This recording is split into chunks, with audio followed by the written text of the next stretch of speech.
Hello दोस्तों, reading corner में आपका स्वागत है।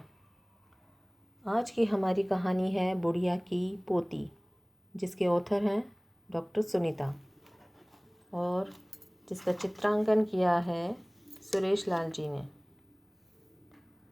हारेल गांव में एक माँ और उसकी बेटियां राधा और पंगी रहती थी। इनमें से बड़ी बेटी राधा सौतेली बेटी थी। सौतेली माँ बड़ी बेटी राधा से बहुत दुर्व्यवहार करती थी। पहनने को फटे पुराने कपड़े और खाने को बासी और बचा खुचा देती थी, पर राधा फिर भी चुपचाप घर के सारे काम निपटाती रहती थी। एक बार सौतेली माँ ने राधा को छोटी सी बात पर बहुत डांटा फटकारा और पिटाई भी की।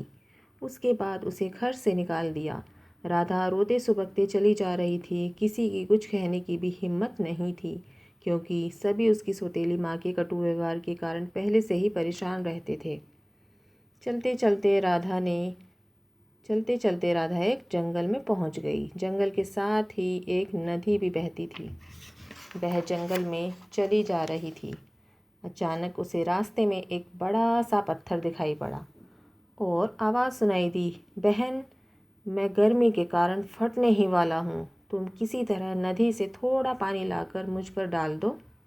राधा ने यह आवाज़ सुनी और वह तुरंत नदी की ओर गई।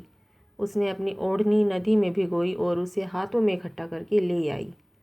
जंगल में आकर उसने अपनी ओढ़नी को पत्थर पर निचोड़ दिया। पत्थर को बड़ा चैन मिला। राधा आगे बढ़ती जा रही थी। उसने देखा कि एक छोटा सा पौधा बिल्कुल ज़मीन से लगा पड़ा है। फिर उसे आवाज़ सुनाई दी, दीदी, कल बहुत ज़ोर की आंधी आई थी, उसने मुझे गिरा दिया। क्या तुम सीधे खड़े होने में मेरी मदद करोगी? राधा को उस छोटे से पौधे पर बड़ा प्यार आया और उसने बहुत कोमलता से धीरे धीरे मिट्टी का सहारा देते हुए उसे सीधा खड़ा कर दिया। पौधा बहुत प्रसन्न था। उसने राधा को धन्यवाद दिया और कभी आगे मुसीबत के समय मदद करने का वादा किया।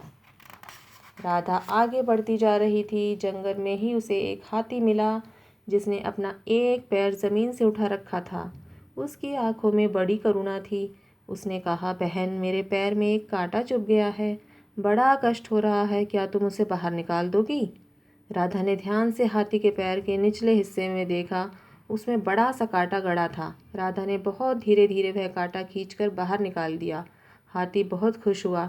उसने भी समय आने पर मदद का वादा किया और यह कहकर वह अपनी छोटी सी पूंछ हिलाते हुए जंगल में तेजी से चला गया। अब रात हो चुकी थी। राधा भी चलते चलते थक गई थी और अब यह किसी सुरक्षित जगह बैठ जाना चाहती थी। उसने चारों ओर देखा तो उसे सामने एक पुराना सा मकान दिखाई दिया। वह उसी ओर चल दी ताकि रात में वह जंगली जानवरों से बच सके। वह चौकन्नी हो उस मकान की ओर जा रही थी।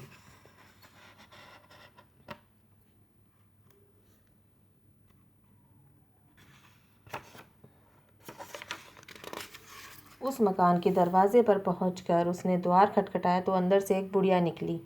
लड़की ने उस बुढ़िया से कहा, दादी, मुझे मेरी सौतेली माँ ने घर से निकाल दिया है, क्या मुझे यहाँ आसरा मिल जाएगा?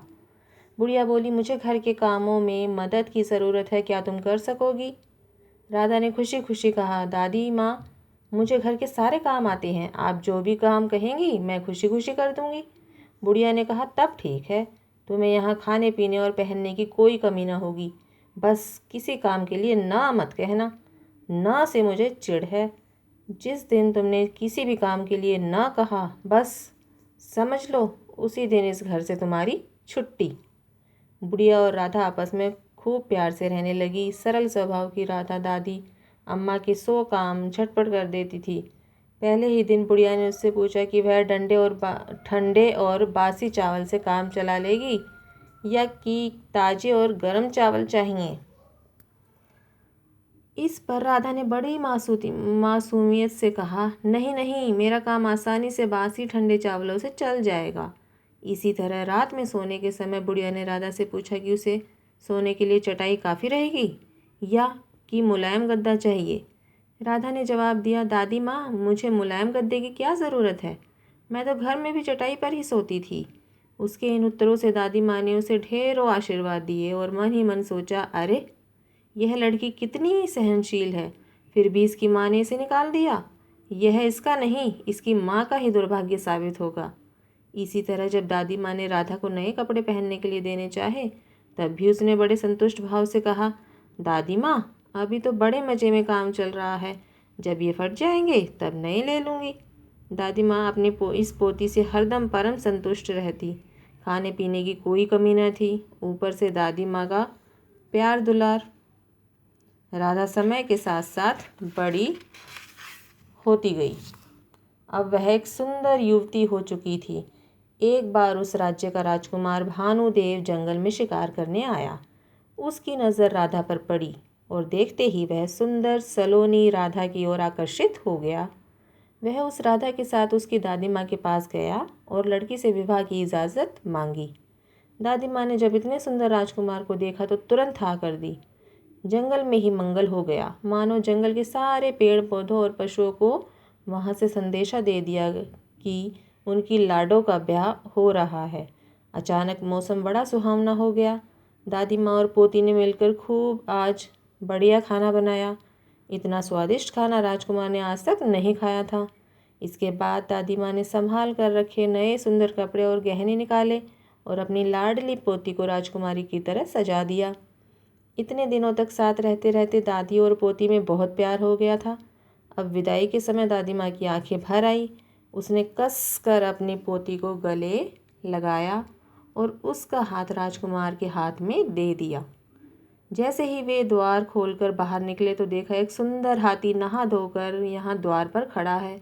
यह वही हाथी था जिसकी राधा ने संकट के समय मदद की थी। हाथी बोला, बहन आज तुम्हारी विदाई है।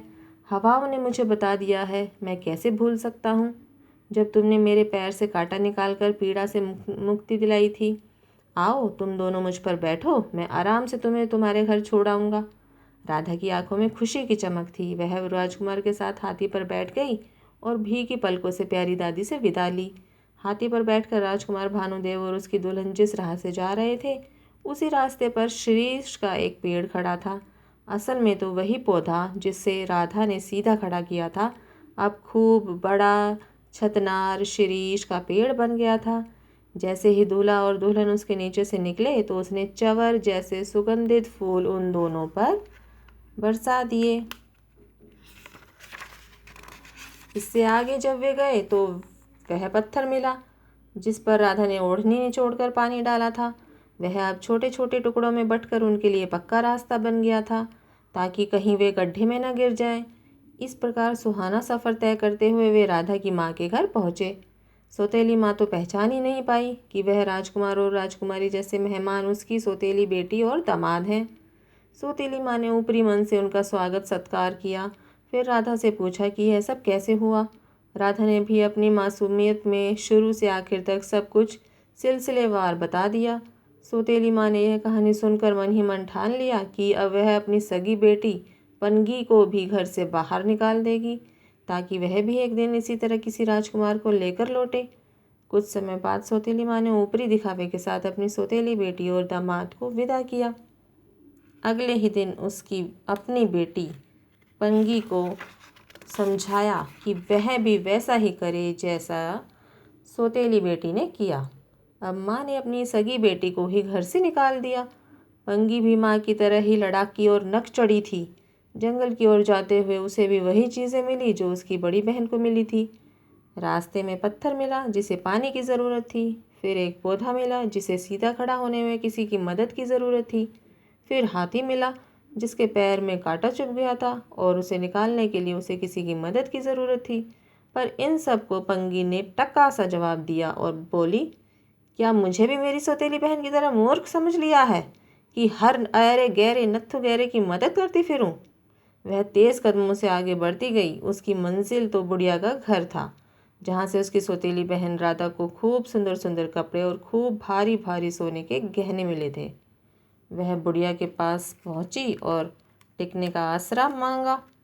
बुढ़िया अकेली हो गई थी, उसे भी किसी दूसरे की ज़रूरत थी, सो उसने उसे रख तो लिया। बुढ़िया ने उस लड़की को, पर वह उसके व्यवहार से बहुत दुखी थी। बुढ़िया किसी भी काम को कहती तो पंगी का मन होता तो काम कर देती और न मन होता तो बिल्कुल नहीं करती थी। फिर पंगी को खाने के लिए ताज़ा गरम चावल चाहिए थे और सोने के लिए मुलायम गद्दा चाहिए था। बुढ़िया सोचती थी कहाँ वह राधा जो इतनी मासूम और कमेरी थी और कहाँ यह नकचड़ी पंगी जिसे किसी बात से संतुष्टि ही नहीं होती। बुढ़िया परेशान रहने लगी और पंगी से छुटकारा पाने की बात उसके मन में आ गई। एक बार एक गडरिया उस जंगल में अपनी भेड़ें चराने आया तो बुढ़िया ने उसे प्यार से बुलाया और उसे सुंदर सुंदर कपड़े पहनने को दिए। लड़की तब नदी से पानी लेने गई हुई थी। सुंदर कपड़े पहनकर गडरिया बिल्कुल राजकुमार जैसा दिखने लगा था। पंगी पानी लेकर वापस आई तो इस राजकुमार को देखकर मोहित हो गई। इससे बुढ़िया को भी तसल्ली हुई। वह तो चाहती ही थी कि पंगी जल्दी से जल्दी यहाँ से जाए। उसने जल्दी जल्दी पंगी के लिए भी सुंदर कपड़े अपने संदूक से निकाले और कुछ नकली गहने भी, जो उसने मेले ठेले से खरीदे थे। पंगी को उसने दुल्हन की तरह सजा दिया, फिर खुशी खुशी उन्हें विदा कर दिया। घर से थोड़ी दूर जाने पर ही उन्हें वह हाथी मिला जिसका कांटा निकालने से पंगी ने मना कर दिया था। वह खूब गुस्से में था और उन दोनों को मारना चाहता था। अतः वे दोनों सिर पर पैर रखकर टेढ़े मेढ़े रास्ते से जंगल से भाग रहे थे। रास्ते में वह पेड़ भी मिला जिसने उन पर कांटों की बरसात की, और फिर वह पत्थर भी जो बड़े बड़े टुकड़ों में बंटकर उनके रास्ते में अड़ंगे लगा रहा था। किसी तरह गिरते पड़ते, बुरे हाल, फटे कपड़े और बिखरे बाल लिए वे पंगी की माँ के घर पहुँचे। माँ अपनी बेटी को इस हाल में देखकर बहुत दुखी हुई। उसने अपनी बेटी से पूछा, तुम्हारे साथ यह गडरिया सा कौन है? माँ, यह तुम्हारा दामाद है। मूर्ख लड़की, यह मेरा दामाद नहीं हो सकता।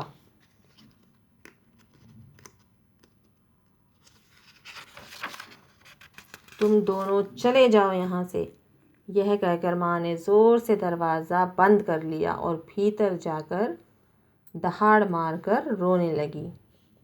तो ये थी हमारी आज की कहानी, और इससे हमें क्या शिक्षा मिलती है कि हमारे पास जो है हमें उसी में संतुष्ट रहना चाहिए और दूसरों से हमेशा विनम्रता से ही पेश आना चाहिए। अगर आपको हमारी ये कहानी पसंद आई है तो इसे लाइक करें, शेयर करें और हमारे चैनल को सब्सक्राइब करें ताकि हमें मोटिवेशन मिलती रहे नई नई वीडियो बनाने के लिए। तो मिलते हैं नेक्स्ट वीडियो में एक इंटरेस्टिंग स्टोरी के साथ। तब तक के लिए thank you. Keep watching, keep reading.